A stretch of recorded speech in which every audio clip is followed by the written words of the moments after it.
Right, okay, boys. So this next thing here is the Fate Stay Night review. I already watched it, but like I want to talk a lot about it because it's, you guys already know by this point how Type Moon shit is really, really close to my heart. So right after this scene right here, we're gonna get the reveal for who the character on the Fate Stay Night collab was, right? It makes a lot of sense though. I know we talked a lot about the waifus, but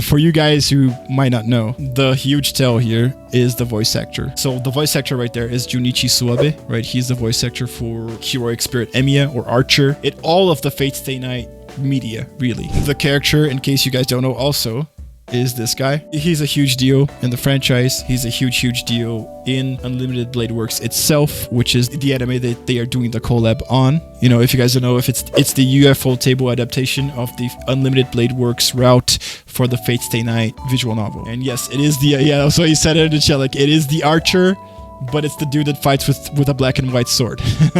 So this is the character. The reason why everybody knows on Twitter or everywhere else that the collab character is confirmed to be him is because of the voice actor. And that's why they played the trailer in Japanese, even though it's like an English trailer, right? But another, like, not just the voice actor, but a really cool thing that they did here in the trailer, man, is that when he is summoned right there, so the red arrow, right, that's the thing, and when he is summoned, there's a huge boom, and then Pom Pom like hits himself with the broom there, right in the face. Pow! Okay, that's a huge reference to Fate Stay Night itself. In the prologue of Fate Stay Night, the master for Archer, which is Rin, which is this lady right here, she completely up her summoning ritual because she forgot about daylight savings time. I am not kidding. Then instead of summoning the servant like a normal magus, what happens is he's summoned on the upstairs room and he breaks everything. The reference here is that he arrives in the back of the train and he breaks everything. That's the other thing about why it's confirmed to be Archer, if his voice actor wasn't enough of a freaking hint, right? The next thing that I saw on Twitter that I thought was really cool, which is, it's another thing that I saw here, is that people compared Pom Pom's, like, just his design with Tosaka's colors. And that's actually really freaking genius because, you know, the one that goes and finds Archer in her room is Tosaka, right? And I think that's why they chose Pom Pom. I really think this guy isn't far off like Royal Balls. I don't think he's far off, man. I think that's actually a really cool reference too. This is a new thing that I saw. Not only that, but you got like official illustrators for FGO and things like that doing like official art. Like here's an art with Stell and Archer, right? Here's an art of Alien Berserker in the same pose that we see Clara and Svarog, which Clara and Svarog are clearly a huge reference to Fate Stay Night itself. Tells you how much of a fan of just Type Moon in general David Jung, the producer for Stereo, really is. Ever since he interviewed Nasu, I felt like the guy really is the real deal as far as a Type Moon fan goes, and I'm really happy that we're getting a collab with this game where the producer for the freaking game actually likes and is a huge fan of the collab that he is doing, you know? So I think this is really cool, man. I think it's next level. We did talk a lot about who could be the character that we were going to get. I personally thought it was going to be Saber, just because Saber is the poster girl for Type Moon, man. Every time they do put someone else somewhere, it's probably Saber. But it is followed by a close second by, you know, people like Archer, and even like mages like Sakura and Rin. I remember back in the day I played Alchemist Cold, and I was so really happy that I was able to get Archer and Saber in that game. So like, it's not the first time that we've seen Fate Stay Night collabing with other gacha games, but I think it is insane that I am getting this collaboration in literally my favorite gacha game right now. I thought it was Saber. Lots of people on Twitter thought it was going to be Rin, just because of the fact that it was an Unlimited Blade Works collaboration. I didn't think it was going to happen because this is a gacha game, and I thought they would pander to the waifu community, and I really didn't think I was going to be wrong on that, but I was. And we actually got Archer. I think it's insane that I didn't see this coming, actually. even though, well, probably it was like a little bit of a confirmation bias on my part because I really, really wanted it to be the waifus, but it just makes a lot of sense because David Young, he seems to really, really like the idea of the reality marble. If we see Archeron's ultimate, it's no joke that he thinks reality marbles are cool, and we even see that in other types of medias, right? We have confirmation that the domain expansions for things like Jujutsu Kaisen, they are based off the reality marble. So it makes sense that he would pick Archer to be the collaboration character. So yeah, I think it was my confirmation bias speaking more loudly than my reason was, but I think it's absolutely awesome that we are getting Amiya, dude. Everybody who knows me from my teenage years, from like when I first started experiencing Type Moon, knows that I loved Shiro. And I loved him when everybody hated him. That's one thing that I can say. I've just always been enamored with the ideal of being a hero, of trying to save as many people as you can in a society like ours. And the reason why I love Fate Stay Night so much is because it throws in your face the darker side about what it means to pursue that ideal, but at the same time it gives you hope that maybe pursuing that ideal really is the right thing to do. And that's why things like Unlimited Blade Works made such a huge impact in my life when I was younger. And that's why I love Shiro so much, and why I love Archer too, because they come to an understanding. And it's also the funniest because it's the part of the meme, right? Yeah, this meme right here. He literally said, just because you're correct doesn't mean you're right. You're crazy like that asshole. I have this kind of philosophy, but it is a really, really funny meme. I think it's a little bit like the ha ha ha ha ha scene from Final Fantasy X, where there is a deep meaning behind it, but people kind of like don't see it, you know? That's just my opinion, man. Anyway, all I'm saying is that as far as a character goes, I absolutely love Shiro, and I love that we're getting Archer. But I'm just gonna be real. I think that Saber or Rin would have been much better choices. That's just my opinion.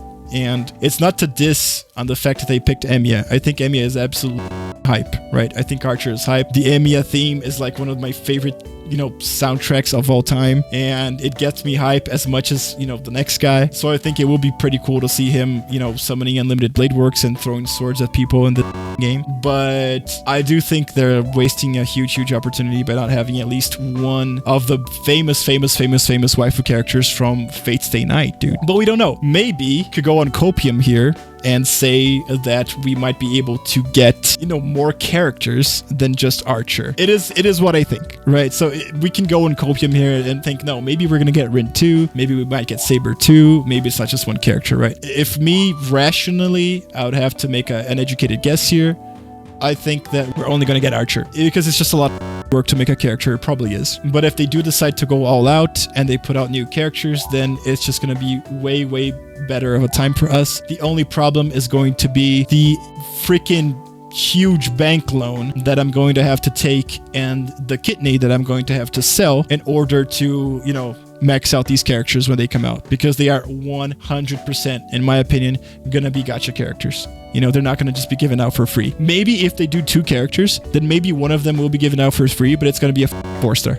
You better fucking believe this. Which might even be Rin, because she's a magus. She's not a servant, I guess. I don't know. I still think this is a huge win. I couldn't be more happier that something from my favorite author of all time is making it into my favorite gacha game currently. That's just how I'm rolling on this, dude. I think this is awesome. I am very excited. I wish that they would confirm if this character will be a gacha character, if we're gonna need to roll Stellar Jades on him, which we will, because if it is, man, then I'm not kidding you guys. I am going to start saving starting in January. I will not freaking spend a single Stellar Jade starting January if this character is confirmed 100% to be a gacha character. And I know that I'm just not, wasting these opportunities to get other characters because I'm saving for this. And because like I tell you guys, I play gacha games way more because of the characters themselves than just the meta game or if a character is good or not. And there's nothing bigger. There's nothing that they could possibly do that is bigger than a Type Moon collaboration for me to want to roll on and want to max out a character. And I love Type Moon to the fact that it really does not matter to me